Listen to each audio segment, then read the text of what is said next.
반갑습니다. 반갑습니다. 사랑합니다. 사랑합니다.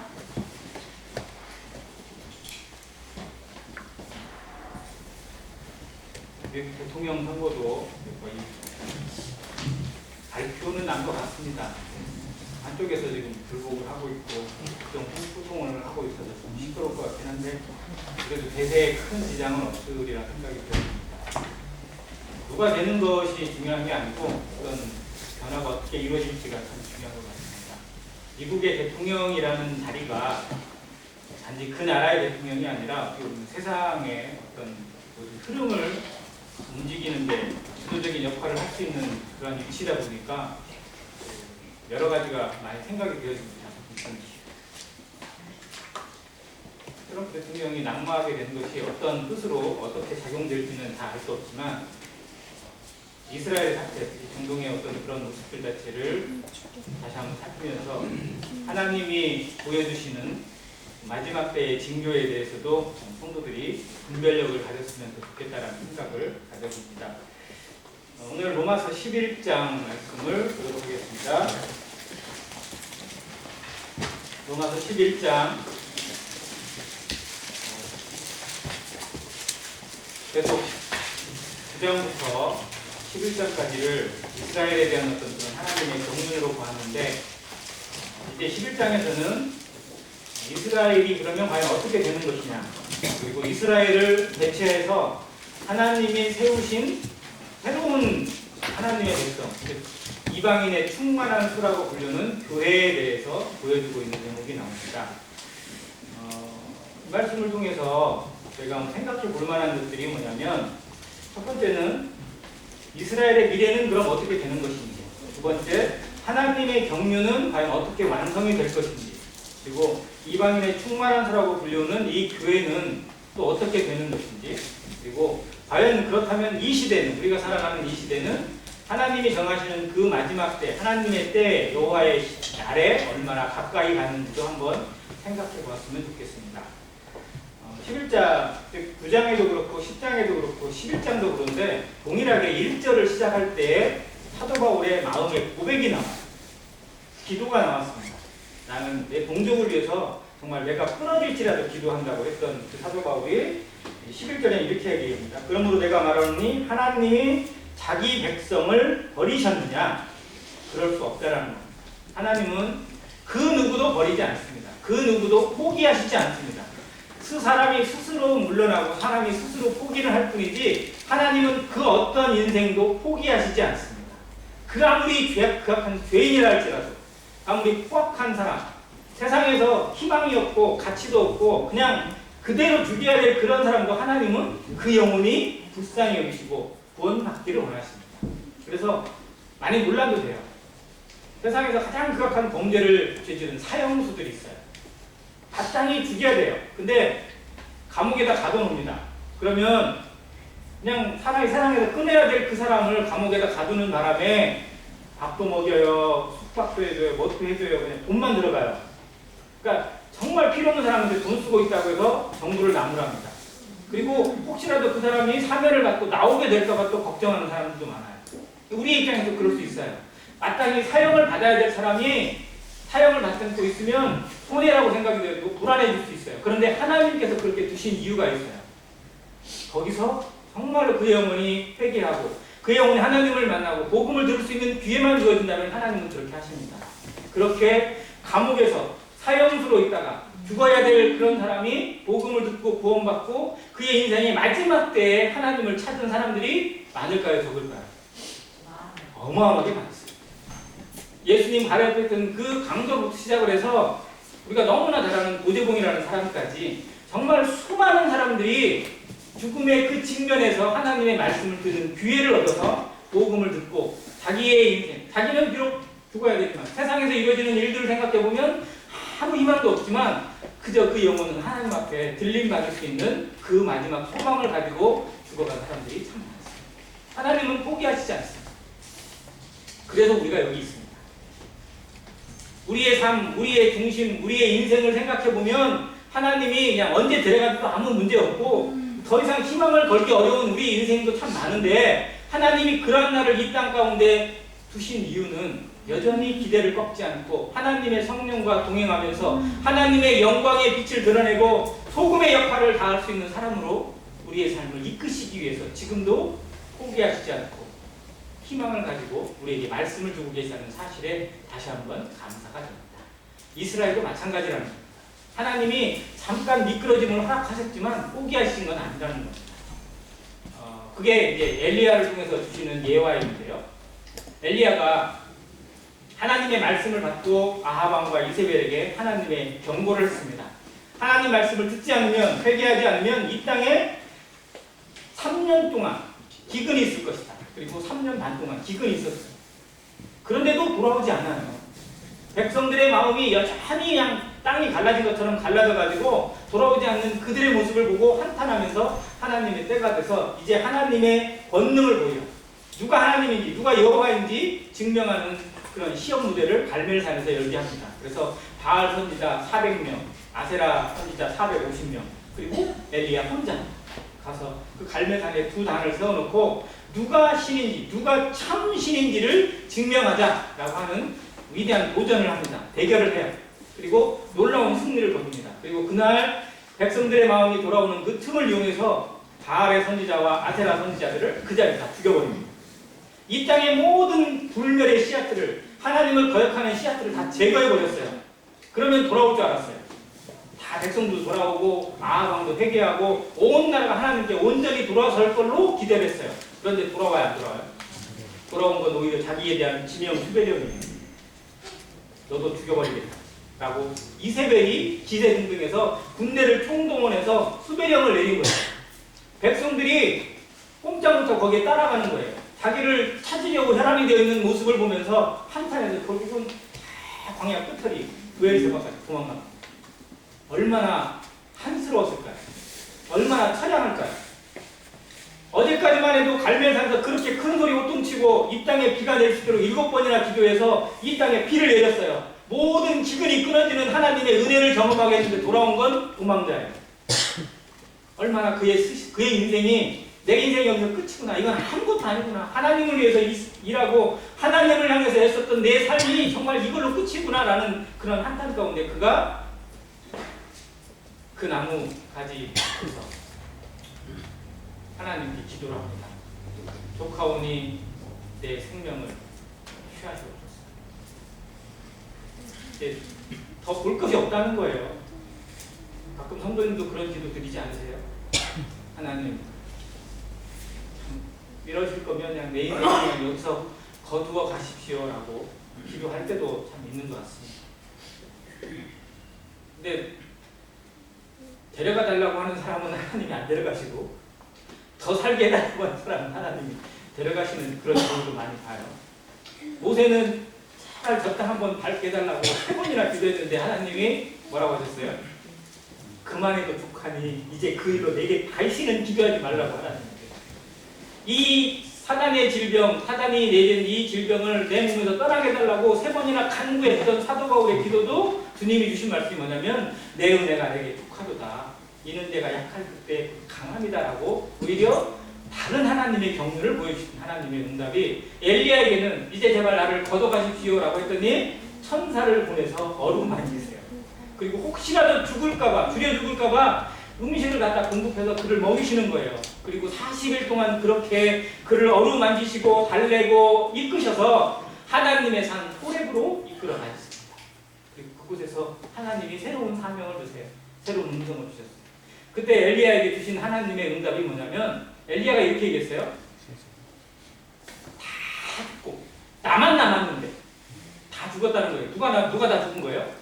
하나님을 향해 사는 사람들이 다 없어지고 이제 나 혼자 남았는데 내 목숨도 찾고 있습니다. 나 죽으면 이제 이 나라는 끝입니다. 이제 더 이상 희망이 없습니다. 나 어떻게 해야 됩니까? 하나님 알아서 해주세요. 라고 했을 때 하나님이 뭐라고 하셨냐면 내게 바알에게 무릎 꿇지 않은 자 얼마가 있다고요? 7천인이 있다는 거예요. 너만 있는 게 아니라는 겁니다. 우리는 가끔 착각 속에 살 때가 있어요. 나 없으면 어떻게 될까? 나 아니면 어떻게 될까라는 그런 생각. 이게 어떤 책임감일 수도 있는데 때로는 하나님의 어떤 권능을 뛰어넘는 자기네 교만으로 비춰질 때도 없지 않아 있습니다.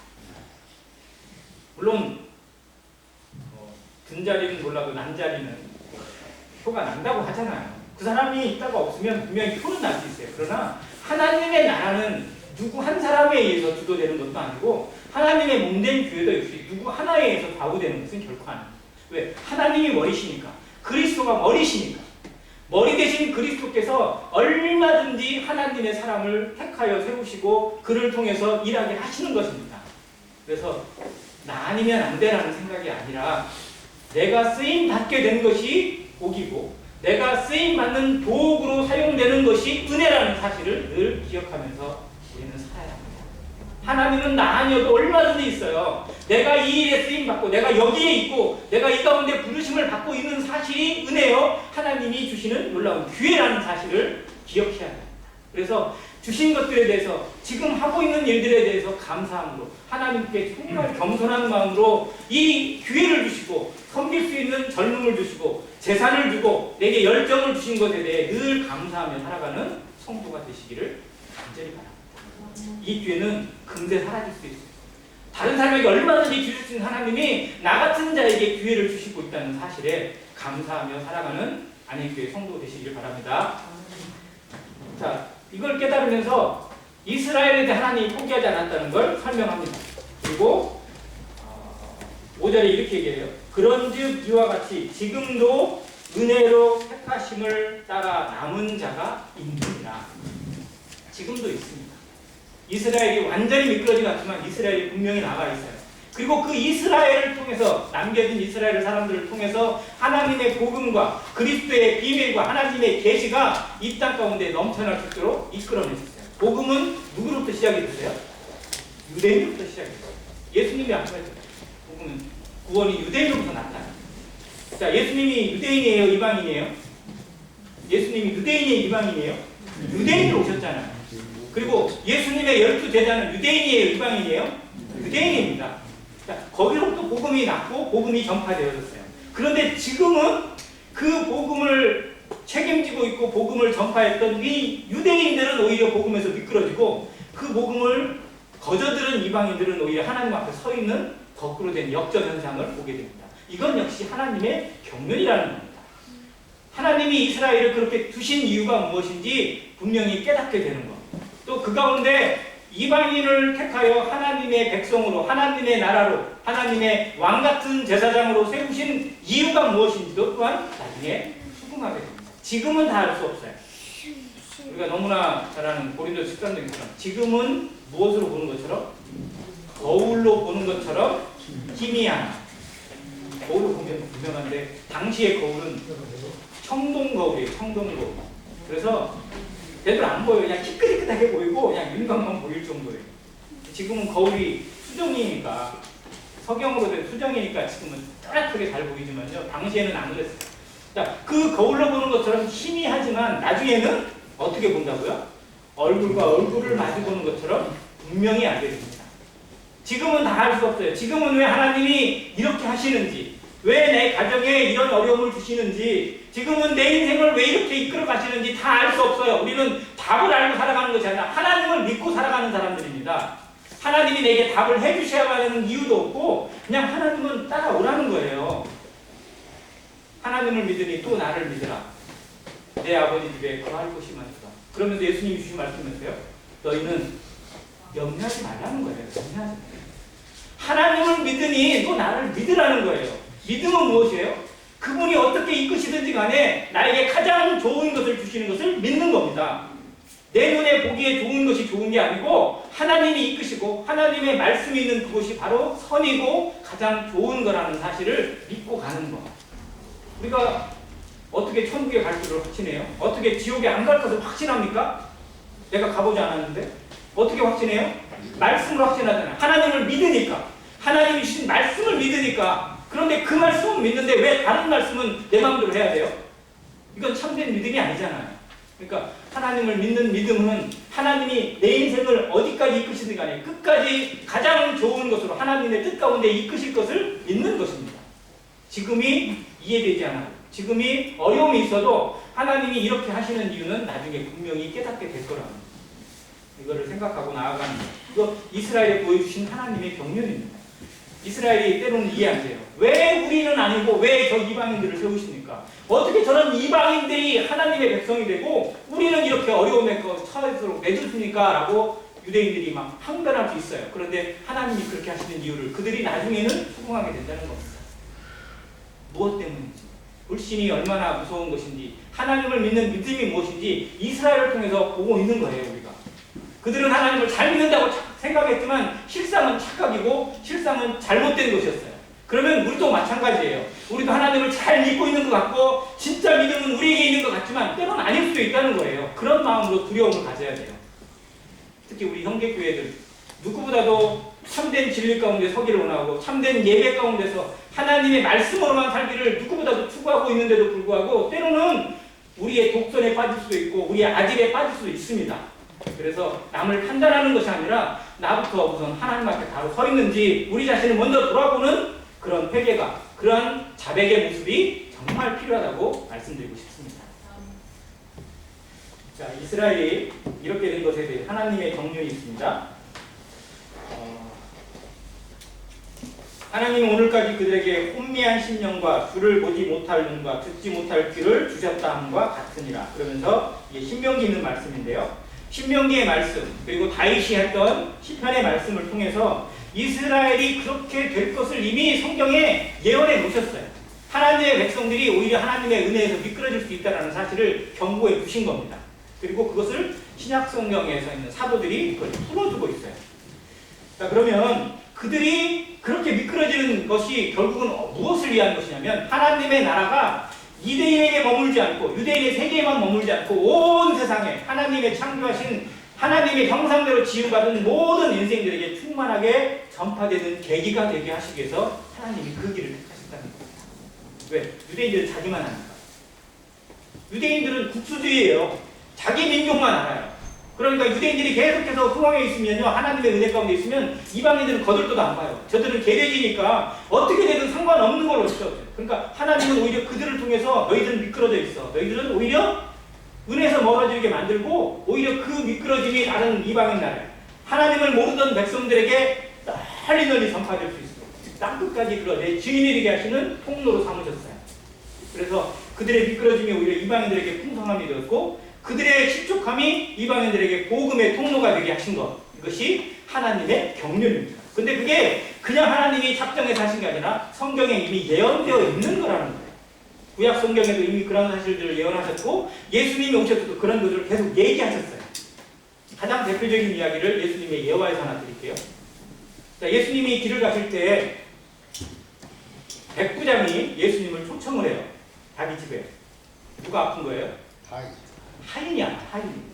자기 하인, 자기 자녀가 아니라 하인이 아픈데 자기 하인이 아픈 것을 치료를 해달라고 예수님을 초청을 했어요. 근데 예수님이 가겠다고 하니까 뭐라고 해요? 주님께서, 하나님의 아들께서 내 집에 들어오는 걸 나는 감당할 수 없습니다. 그러면서 다만 뭐라고 하냐? 말씀으로만 하옵소서. 말씀만 하셔도 내 하인이 나을 줄을 내가 믿습니다. 라는 놀라운 믿음을 고백해요. 그래서 예수님이 그에 대해서 뭐라고 얘기하세요?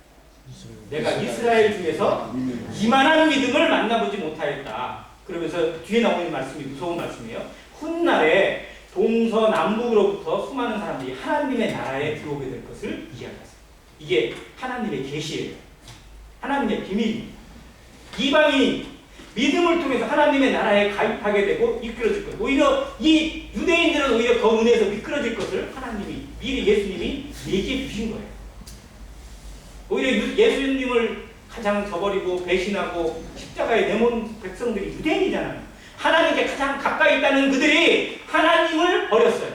하나님을 저주했고 하나님을 죽음으로 몰았어요. 그리고 그 피를 우리와 우리 자손들에게 돌리라고 자신 있게 얘기했던 사람들입니다. 잘 알고 있다는 사람들이 오히려 이럴 수 있다는 거예요. 그래서 그 유대인의 유대인의 미끄러짐은 성도들에게 항상 경고가 되고 거울이 되고 본보기가 돼야 됩니다.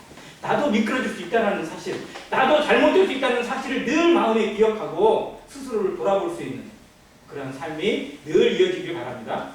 자, 그리고 하나님께서 그렇게 하셨는데 이제 이방인에게 전달되었어요. 그래서 이거를 이제 접붙임으로 표현을 하십니다. 원 감람나무가 있고 뭐가 있어요? 돌 감람나무가 있어요. 우리 예전에 지금은 뭐 그런 걸 많이 안 봤는데 예전에는 나무 접붙여서 이렇게 하는 거 많이 보셨을 거예요. 근데 그거를 그대로 비유로 하세요. 원 감람나무 가지를 베어내고 거기에 돌 감람나무를 붙여요. 자, 그러면 그 돌 감람나무 가지인데 맺히는 건 뭐가 맺혀요? 원 감람나무가 맺히는 거예요. 왜요? 이 가지는 그게 아닌데 뭐가 오니까? 뿌리가 있어요. 뿌리에서 오니까.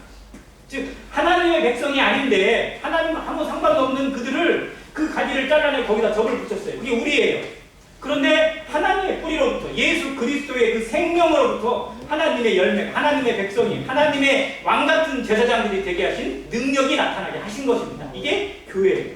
그리고 그 비밀을 이방인의 충만한 수라고 얘기하십니다. 자, 그러면 지금은 이방인의 시대, 성령 시대, 교회 시대라고 불리는 시대입니다. 지금 이방인의 수가 충만해졌을까요? 안 했을까요? 우리가 알 수 없잖아요. 그렇죠. 하나님이 말씀하시는 이방인의 충만한 수가 도대체 어느 정도일까요?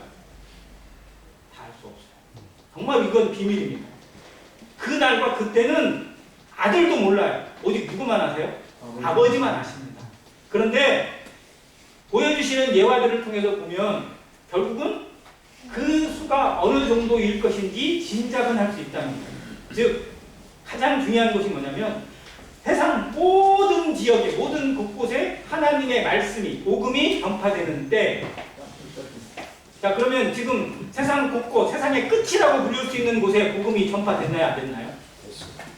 선교사가 찾아가지 않은 땅이 않은 나라가 이 땅에 있을까요? 없을까요? 아직도 있다고는 해요. 왜냐하면 소수민족이나 아마존의 원주민 민족이나 이런 곳에는 아직 복음이 전파되지 않은 곳도 분명히 있을 수 있어요. 근데 나라로 따지면 다 들어갔어요. 나라로. 왜? 북한에도 들어갔습니다.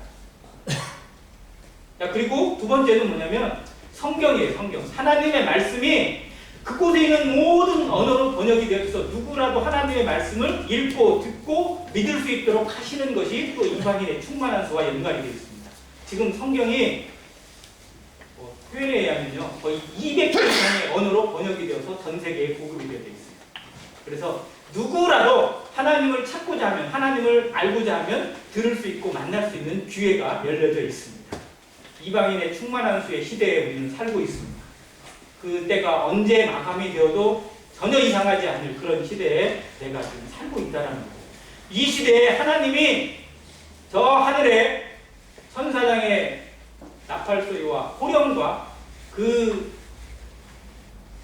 어마어마한 천군천사를 이끄시고 공중에 재임하셔도 전혀 이상할 것이 없는 당장 오늘날 주님이 이 땅에 오셔도 하나님의 말씀에 어떤 그런 때에 대해서 전혀 흠이 없다는 사실을 다시 한번 생각하게 됩니다.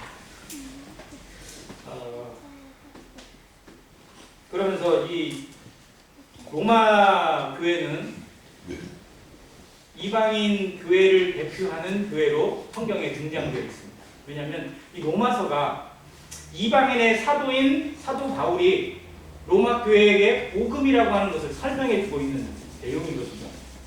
즉 로마 교회는 로마라는 지역의 특성상 이방인들이 가장 많이 모이는 곳입니다. 그리고 모든 이방 세계로 통할 수 있는 길이 열려져 있어요.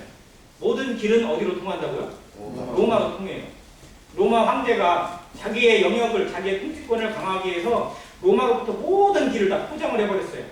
다 길을 냈어요. 백길이나 도로길이나 다 냈어요. 그래서 어마어마한 이 토목공사를 벌였었는데 그것을 복음으로 이용합니다. 하나님이 이용하시는 거예요. 유대인의 미끄러짐도 하나님이 이용하시고 로마라고 하는 제국의 힘도 하나님이 이용하세요.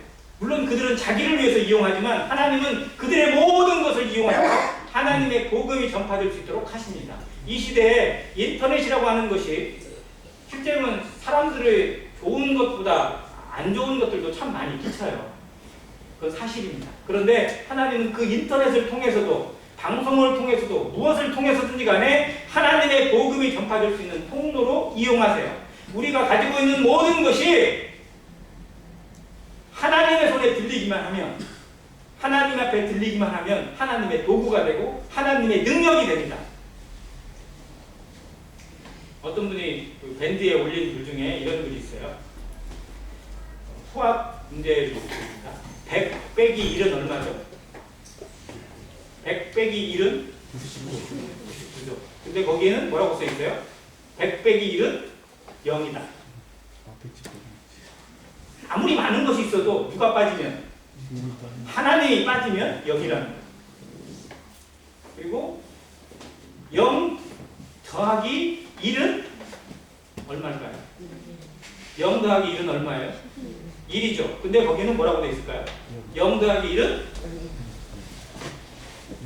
100이에요. 왜요? 내가 아무 것이 없어도 하나님이 더해지면, 하나님이 계시면 모든 것입니다. 이게 믿는 자들에 있어 수학이라고 합니다. 우리가 아무리 많은 것을 가지고 있어도 하나님이 아니시면, 하나님의 능력이 아니시면 그건 아무것도 아닙니다. 그러나 내가 질그릇인데 나는 아무것도 아닌데 하나님이 이 안에 보배를 주셔서 우리는 하나님의 능력, 하나님의 사랑, 하나님의 교회가 되었습니다. 그것을 증명해주고 있고 그것을 나타내고 있는 삶이 되시길 바랍니다. 하나님이 함께 하시는 자의 삶, 하나님의 말씀대로 살아가는 자의 삶이 무엇인지를 우리는 보여줘야 될 증인들이요, 하나님의 빛과 소금입니다. 그 가치의 삶을 이스라엘은 실패했지만 이 교회 성도들은, 마지막 시대 성도들은 성공하기를, 그리고 아름다운 열매를 맺추기를 하나님이 누구보다도 바라세요. 그래서 경고를 주신 말씀이 뭐냐면, 이 가지들아 조심하라는 거예요. 하나님이 원가지도 아끼지 않았는데, 그렇잖아요. 원가지도 하나님의 뜻에 어긋나면 잘라내시는 하나님이신데, 돌감나무 네 가지는 실제로 하나님이 잘라내신 건 일도 아니라는 거예요. 네가 너를 보존하는 것이 아니라 누가 너를 보존하는 거예요? 뿌리가 너를 보존하는 것을 기억하라는 거예요. 자고하지 말라는 겁니다. 성도가 가장 넘어지는 것은 뭐냐면 교만이에요. 방심입니다. 이제 됐구나, 이제 됐어 라고 말하는 그 순간에 정말 스물스물 죄가 틈을 타고 악이 틈을 타고 그리고 자기가 틈을 타게 됩니다.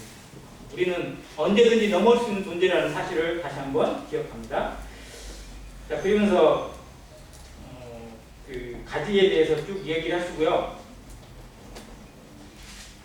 뒤에 끝부분에 경륜의 말씀을 한번 보겠습니다.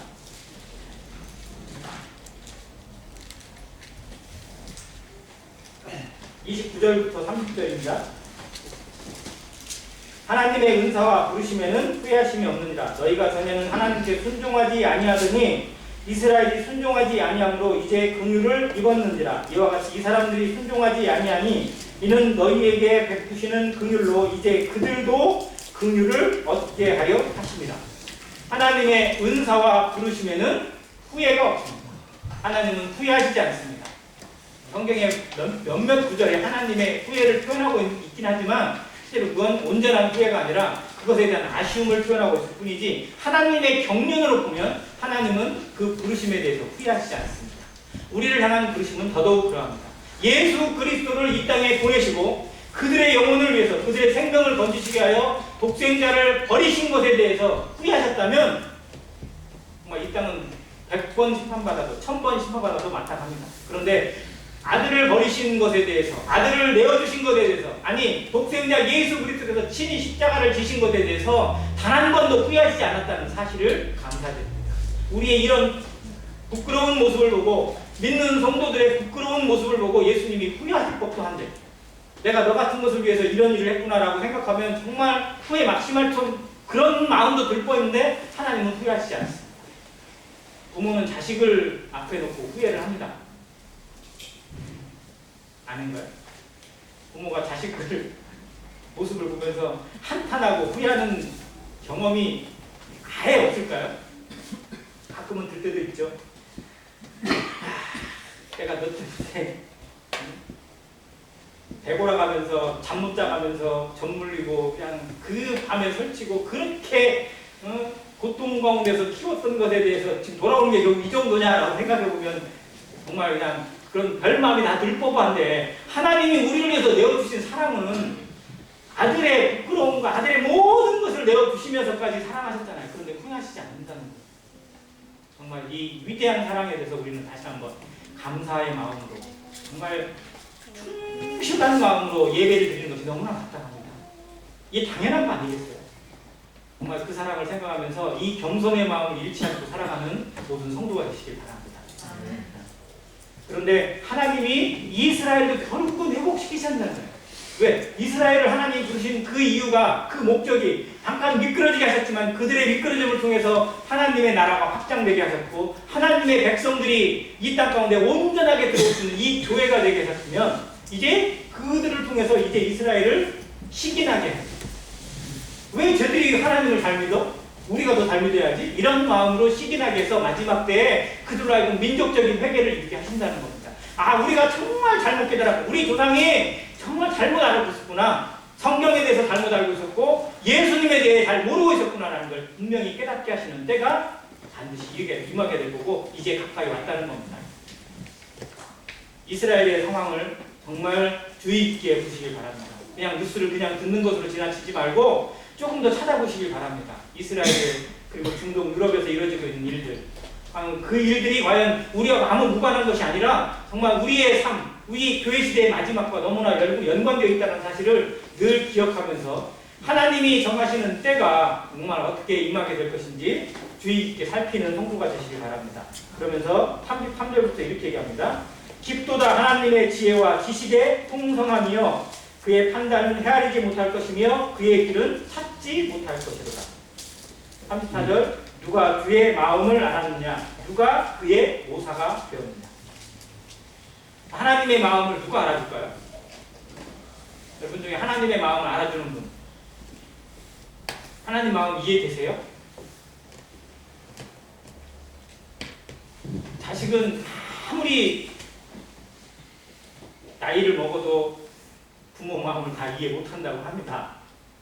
이제 동의할지 안 할지도 모르겠어요. 근데 자식이 부모의 마음을 어느 정도 헤아릴 수는 있어도 정말 부모 마음을 100% 다 알 수는 없을 거라고 믿습니다. 마찬가지로 아무리 하나님 앞에 헌신되어 살아가는 성도도 하나님 마음을 다 알 수 없습니다. 하나님 마음의 흡족함을 온전히 드릴 수 있는 성도는 정말 아무도. 그런데 하나님이 그러한 부족한 것을 이미 아시고도 사랑하시기에 하나님이 그 조그만한 것에 기뻐하시고 그 넘어짐에도 하나님이 간절히 기도하시면서 우리를 위해서 애쓰시고 있다는 사실에 또한 감사가 됩니다. 그런데 격려는 누구예요? 하나님 마음을 채울 수 있는 인생은 없습니다. 세상에 그 어떤 것도 하나님 마음에 흡족하게 채워드릴 수는 없어요. 누가 그의 모사가 되겠어요? 누가 하나님 앞에 하나님 이렇게 하시는 게 좋아요 라고 누가 알려드릴 수 있겠어요? 하나님은 그럼에도 불구하고 하나님의 뜻 가운데서 우리를 향해서 그 끝없는 사랑을 베풀고 계신다는 사실을 기억합니다. 이스라엘의 모습들, 이 땅에 주어지는 마지막 시대의 모습들, 그리고 이 땅에 주어지는 그 악이 형행하는 것을 하나님이 바라보고 계시는 것들. 사람들이 믿지 않는 사람들도 심지어 그렇게 얘기해요. 하나님이 계시면 어떻게 이런 일이 일어나요? 어떻게 세월호가 물에 빠져요? 라고 얘기를 해요. 저도 그 얘기 정말 많이 들었어요. 벌써 몇 년이 지났어요. 저 자신도 이해가 안 됐어요. 왜 그 아이들이 그 물속에 빠져서 그 바닷속에서 몇백 명이나 되는 아이들이 죽어야 돼요? 왜 하나님이 그걸 허락하셨을까요?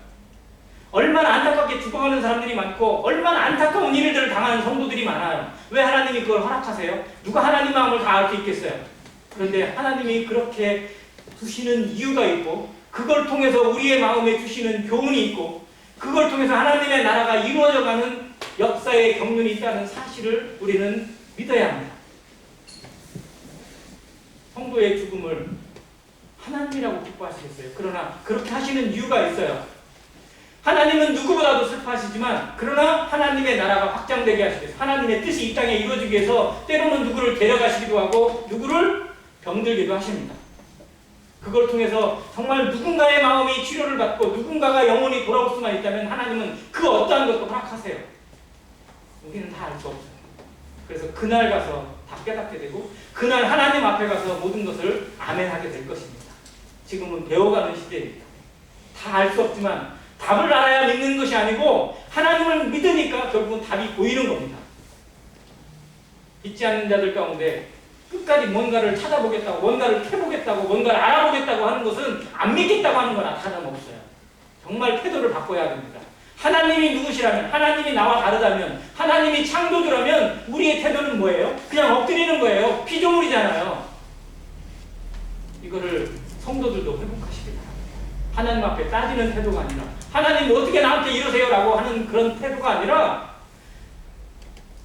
하나님이 주신 것이라면, 하나님이 허락하신 모든 삶 가운데서 아멘으로 화답하고 그 뜻을 분별하기 위해서 하나님이 이렇게 우리를 두시는 이유가 무엇인지, 이런 코로나 바이러스를 허락하신 이유가 어디에 있는지 다시 한번 묵상하면서 나의 태도는 어떠해야 할 것인지, 우리의 교회는 어떻게 거체하고 어떤 마음으로 서로 돌아보며 서로 사랑하며 서로 격려해야 할 것인지를 찾는 것이 중요한 것이지, 하나님에게서 답을 찾고자 하는 마음이 아니라는 사실을 기억하시기 바랍니다. 이것이 인생의 바른 태도예요. 그리고 하나님 앞에 합당한 인생의 모습입니다. 36절인데요. 이게 어떻게 보면 이 말씀을 쭉 했던 것의 결론인데요. 다시 한번 36절 같이 한번 읽겠습니다. 시작. 이는 만물이 주에게서 나오고 주로 말미암고 주에게로 돌아갑니다.